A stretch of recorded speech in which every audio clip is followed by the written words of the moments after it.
Before you panic about Proposition 65, check the Safe Harbor list with Victoria Warren Jackson.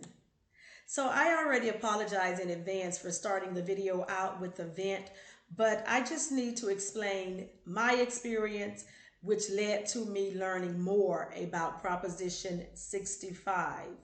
And I've said this before in many of my other videos, but I cannot explain why my experience with starting a business has been such a stressful time for me. It's been so frustrating and so stressful for me. Now, I do know that there are many other business owners out there who are like me. I take 1 foot forward and it seems like I'm taking two feet backwards or 2 steps backwards. It seems like there's always some type of problem that comes along, and Proposition 65 has been one of those problems. But I like to share my experiences with you in hopes that my experiences will help you and also prevent some headaches and stress in your life. So in this video, I am going to share with you some very important information as it pertains to Proposition 65 and the Safe Harbor list. So I apologize in advance for venting, and also if it sounds like I'm pronouncing the words a little bit wrong, like Proposition 65 and Safe Harbor list, please accept my apologies. So when I learned about Proposition 65, it caught me by surprise and it caused a lot of stress in my life. So the only thing I could ask myself at the time was, why me, Proposition 65? And I was asking this question because Proposition 65 waited until after I spent hundreds of dollars printing my labels, buying my natural fragrance oils, and other products, and then it came knocking on my door. I was ready to begin selling my new product, and I decided that I was going to purchase some more of the natural fragrance oil. So I went back to the company's website where I purchased the fragrance oil from, and then when I got on their website, there was something new added. There it was. It was a small triangular yellow warning symbol, and it wasn't there the first time I purchased my fragrance oil. So when I saw this symbol and it said warning, I had to do some further research, and this is what that yellow warning sign it looks like. And on the website it just simply said, warning message: this product can expose you to chemicals including Myrcene, which is known to the state of Florida, I'm sorry, not Florida, but the state of California, to cause cancer. So what was Myrcene? I had never heard of Myrcene. So the website, it just listed Myrcene. And I went to the OEHH website and I downloaded a Proposition 65 list and the Safe Harbor list, because on that website, it allows anyone to download the Proposition 65 list and the Safe Harbor list.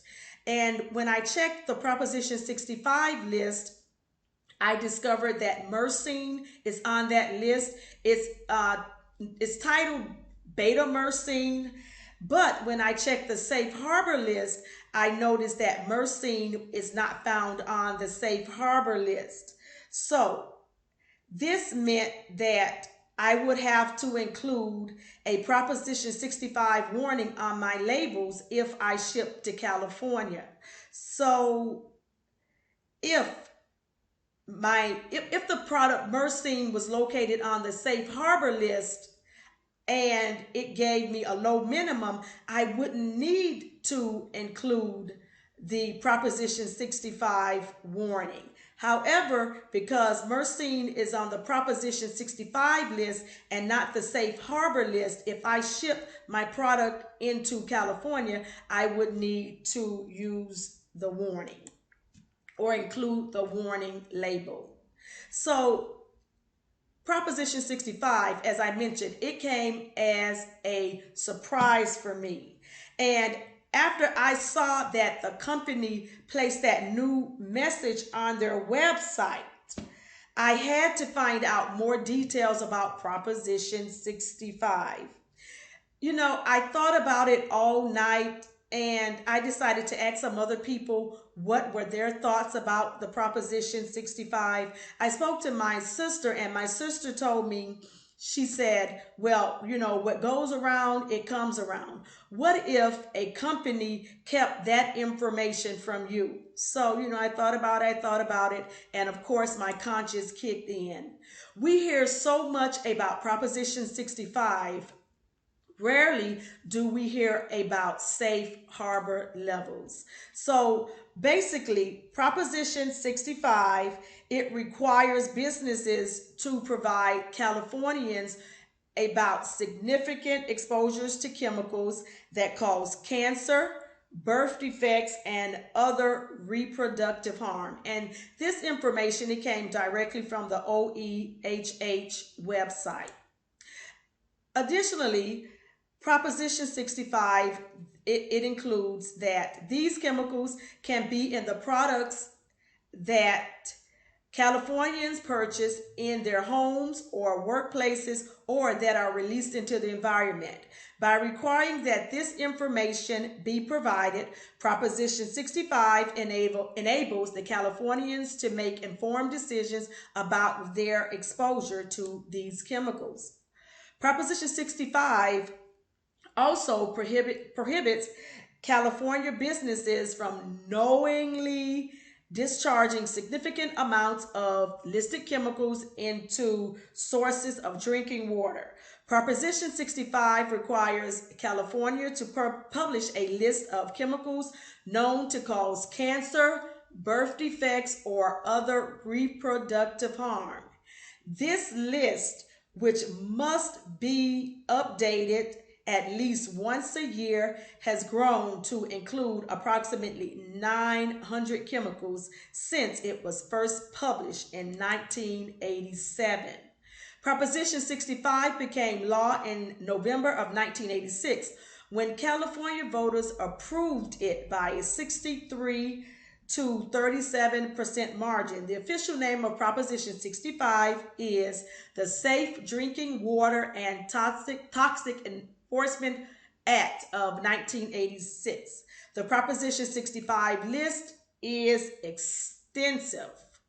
If you look at the list, you will find chemicals that you have been using for years. So any of the information that I just read in reference to Proposition 65, you can go to the OEHH website, and this information was taken directly from their website.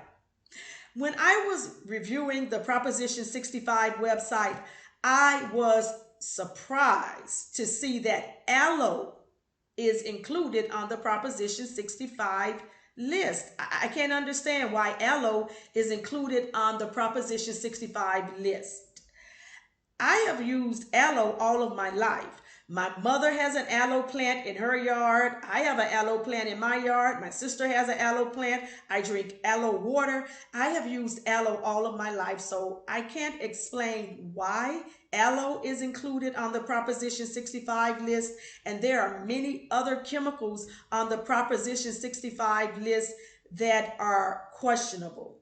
But then there are some things that cannot be avoided. Some chemicals that are found on the California Proposition 65 list, they're found in beauty products, backpacks, supplements, paint, blankets, and furniture, many other products that we use daily. When I came across the safe harbor levels list, I was so excited because although Myrcene is not on the safe harbor levels list, I did notice that some of my other products contain ingredients that are included on that safe harbor levels list. So that gave me a little bit of ease. So what I'm basically saying is, once you discover that you have a product that's on the Proposition 65 list, don't panic. check the safe harbor levels list. To guide businesses in determining whether a warning is necessary or whether discharges of chemicals into drinking water sources are prohibited, the OEHH, they developed the safe harbor levels for many Proposition 65 chemicals. A business does not need to provide a warning if exposure to a chemical occurs at or below these levels. So once again, please understand, if you check the Proposition 65 list and you find that a chemical from that list is in your products, your next step is to check the safe harbor levels list, because if that chemical is found on the safe harbor levels list, depending on the amount of the chemical that is used in your product, you may not need to use the Proposition 65 warning symbol on your products. So in reference to the safe harbor levels, if a product contains a chemical on the Proposition 65 list, once again, please check safe harbor levels. There are safe harbor levels for the NSRLS and the MADLS. So basically what that means is the NSRLS stands for no significant risk for cancer, and the MADLS represents the maximum allowable dose levels for chemicals causing reproductive toxicity. So basically what that means is when you check that safe harbor levels list, you will look in the column for NSRLS, which tells you the amount that can be used from a chemical in order to prevent exposure to cancer. And then you'll also see the list for the MA, or the column for a MADLS, which shows the amount of exposure of that chemical before it can cause reproductive toxicity. If a chemical is below the safe harbor levels, a warning is not required. Once again, please keep in mind, if the chemical that you're using in your product, if it's included on the safe harbor levels, and if it is below the safe harbor levels, you do not need to include a warning. A chemical that's on the Proposition 65 list, if it is included on the safe harbor list and you're using that chemical in small amounts, you do not need to include the Proposition 65 warning. Here's some more information in reference to safe harbor levels. If a chemical included in your product is under the safe harbor levels, I'm repeating this, a warning is not required. Why am I repeating this? Because there are many companies out there and business owners who just see the Proposition 65 list and they panic. Do not panic. Check the safe harbor levels list. If a chemical that's included in your product is on the safe harbor levels list, a warning is not required. And I'm constantly saying this because myself, when I first learned about Proposition 65, I didn't know anything about the safe harbor levels and I panicked. I just didn't know what to do. I panicked. So if a chemical in your product does not have a safe harbor levels, a warning is required. So as I told you, when I checked the list, Myrcene is not on the safe harbor levels list. So that meant that I needed to include that Proposition 65 warning. So for small businesses with 9 or fewer employees are exempt from the requirements of Proposition 65. So please take note, if you have 9 or fewer employees, you are not required to use the requirements for Proposition 65, they do not apply to you. And a lot of businesses don't even know that information. And this information, I took this information directly from the OEHH website. It also says a person in the course of doing business does not include any person employing fewer than 10 employees in his or her business. And you can find this information also on the California Health and Safety Code section 2524B. It also says, generally speaking, an employee is a person who provides services for remuneration, wow, big word, including full-time employees and part-time employees. And this information is included with the California Code of Regulations. So it's very important for small businesses to do their research, go on these different websites and find out how Proposition 65 relates to your business. I am sure that there are many businesses out there who are knowingly not providing proper warning on their products. Why? Because they don't want to lose the customers. Some customers, when they see that warning symbol, they get afraid and they run, or they will return the product and they'll never purchase again. Smaller companies have a more difficult time adhering to the Proposition 65 regulations due to the cost for research, if they have to reformulate their product, potential returns, packaging costs, removing the product from their inventory. Small businesses have a harder time, adapting to the Proposition 65 regulations. But if you do your research, you will be amazed at some of the things that are, or the regulations that have been put into place for smaller business owners. What if you have a product and you sell that product to a larger company?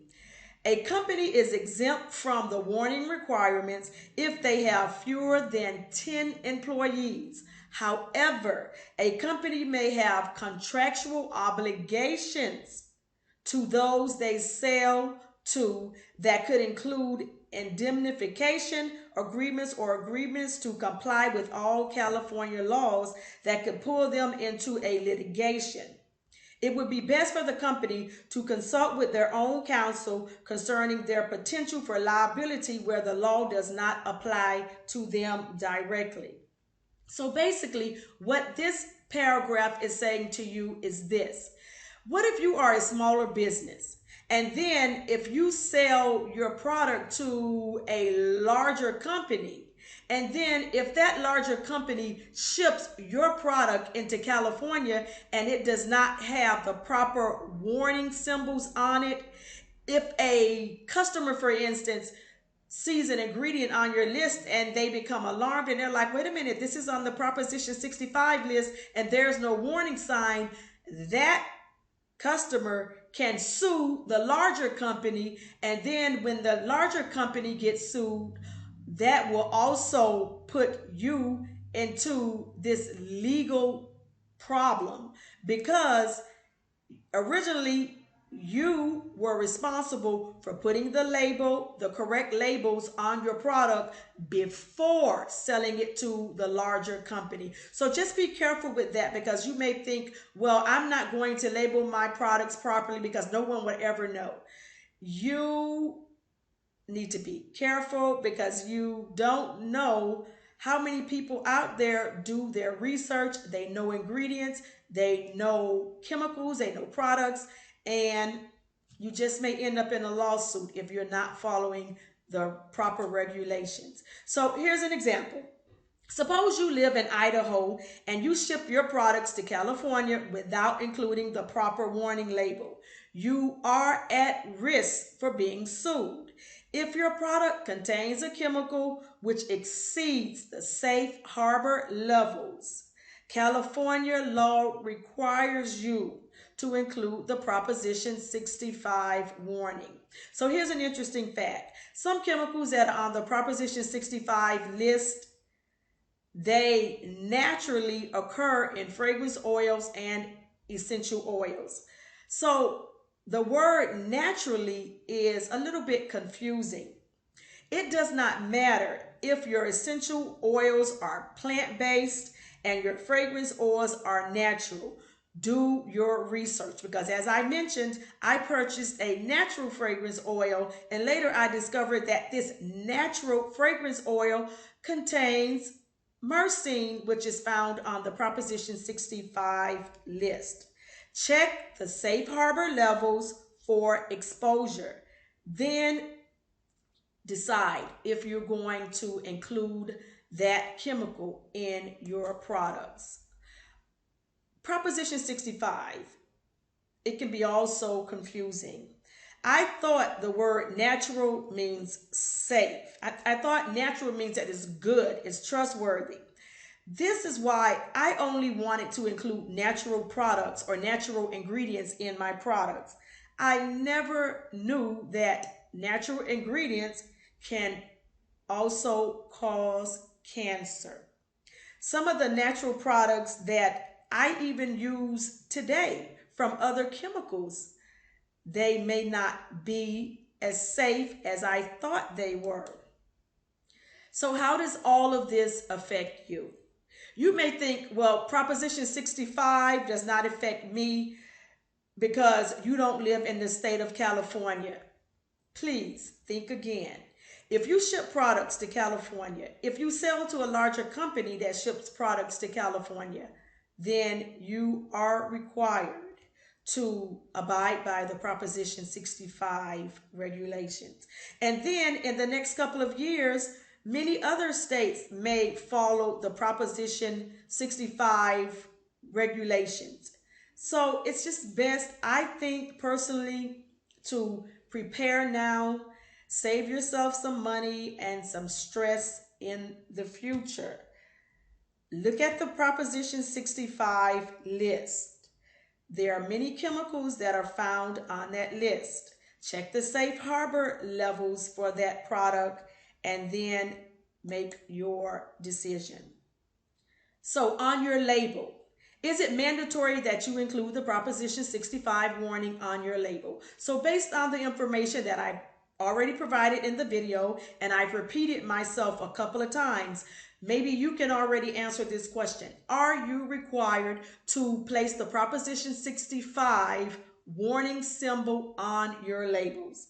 Using its knowledge of its business operations and the chemicals it uses, a business needs to review the Proposition 65 list, determine whether its operations or products are likely to expose people in California to any of the listed chemicals.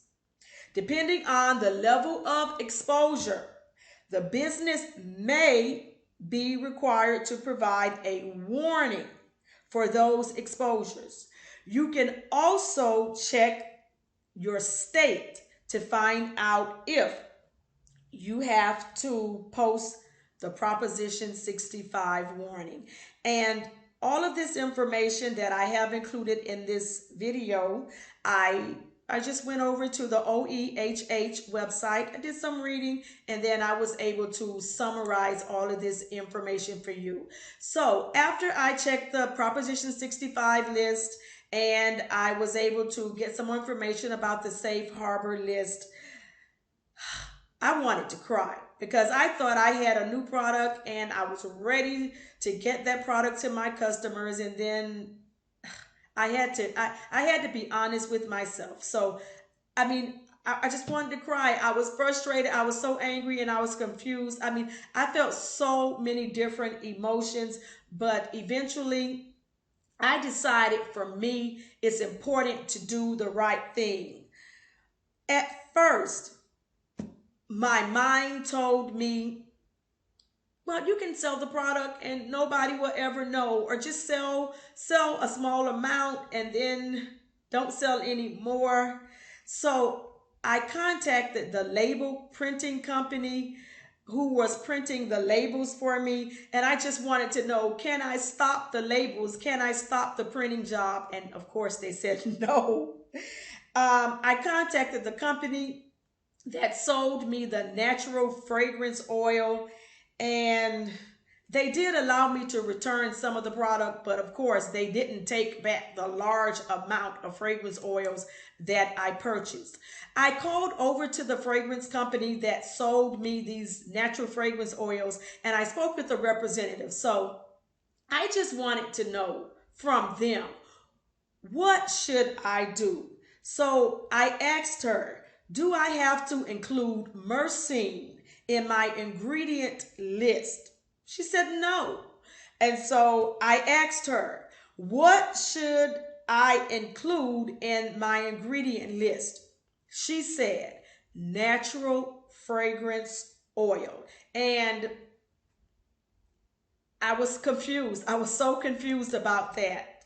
But for me, it was deceitful because the representative, she told me it's not required for me to tell my customers the natural fragrance oil contains a cancer-causing chemical.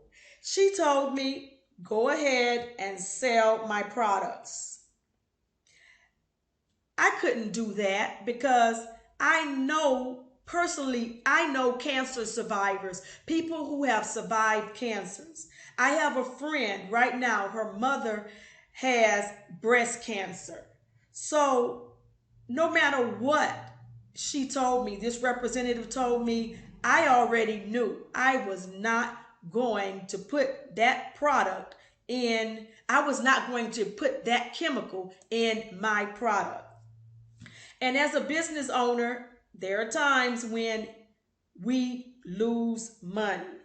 Losing money as a business owner, it's a hard thing. It's hard because who wants to lose money? We're in it to earn money or to increase money or get more money. So when we're losing money, it's a hard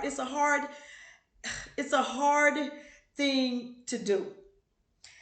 You know, I even tried to convince myself I should use some of the product. As I told you, I wanted to use some of the product, but not too much of the product. It's like I was battling with my mind, but I discovered that myrcene, over time, it causes cancer.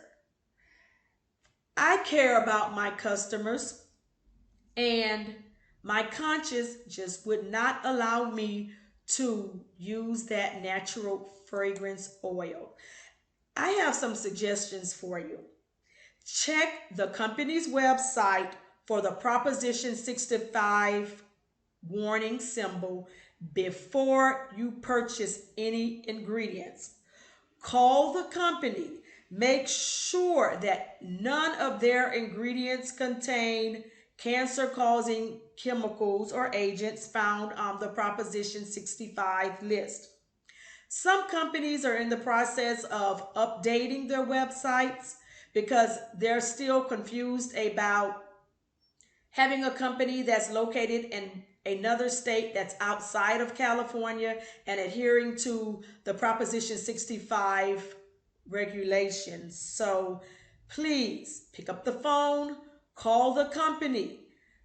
Don't trust the website because, once again, if the company is in the process of updating their websites, if you purchase hundreds of dollars of ingredients and then later they update their website and you see that warning, then you have to decide, are you going to sell the product or not?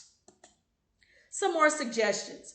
Protect yourself from a lawsuit. Provide the proper warning if necessary. You can benefit from checking the safe harbor levels.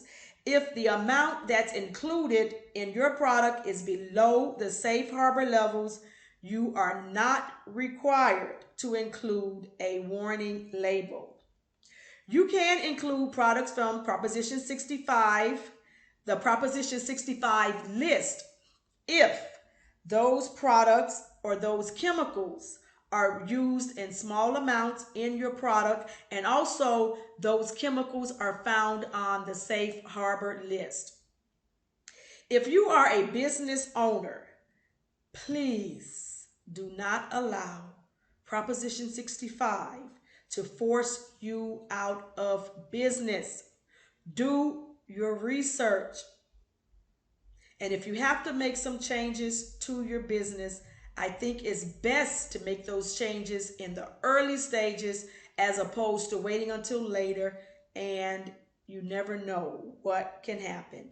When you go to the company's website where you're going to purchase the ingredients from, you can also benefit by checking the SDS documents on that website as well to help you better understand the ingredients that you are going to purchase. Here are a couple of resources for you, and there are many other resources out there to help you better understand Proposition 65. So as I mentioned throughout this video, you can go to the oehh.ca.gov website and read information pertaining to Proposition 65.